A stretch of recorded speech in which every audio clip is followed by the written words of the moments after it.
Finančný dar nadácii Novorodenec. Daň za psa. Výstava Juliusa Považana. Vítajte v ďalšom spravodajskom denníku televízie Nové zámky. Deti sú to najvzácnejšie, čo máme, sú naša budúcnosť. Tejto myšlienky sa drží aj človek, ktorý sa rozhodol finančne podporiť novorodencov z Nitrianskeho a Trnavského kraja. Ondrej Ondrušek bol v roku 2007 vyznamenaný cenou mesta Nové Zámky pro urbe za úspešnú podnikateľskú činnosť, zabezpečil pracovné podmienky v zmysle európskych štandardov pre 17 zamestnancov, za významnú spoluprácu s telesne postihnutými občanmi a podporu Slovenského paraolympijského hnutia a za významnú podporu modernizácie zariadení vo fakultnej nemocnici Nové Zámky na ortopedickom a chirurgickom oddelení. Ja som tiež od 6 rokov bol telesne postihnutý, akože do 18 rokov som nevedel vôbec chodiť. Tam to bolo, myslím, že aj v novinách, že mal som 57 zlomenín, 18 krát ma operovali a 4 roky som akože strávil v nemocnici.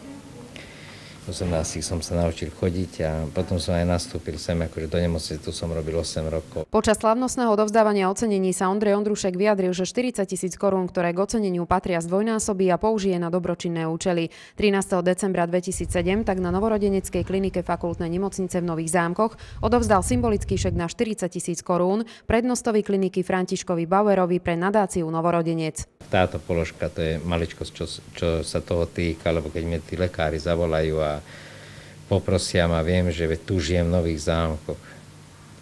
Tu som robil, tu sa o mňa starali. Všetkých poznám ešte, keď boli mladí doktori a nie je mi to jedno, že čo, jak sa to že to nejde tak, jak by to malo ísť. Aj my sme mysleli na dobrých ľudí a náš jeden priateľ, ktorý možno není svetoznámy maliar, ale uznávaný, tak daroval zadarmo ten obrázok s jedným novorodencom, aby sme vám to odovzdali. Veľmi pekne ďakujem.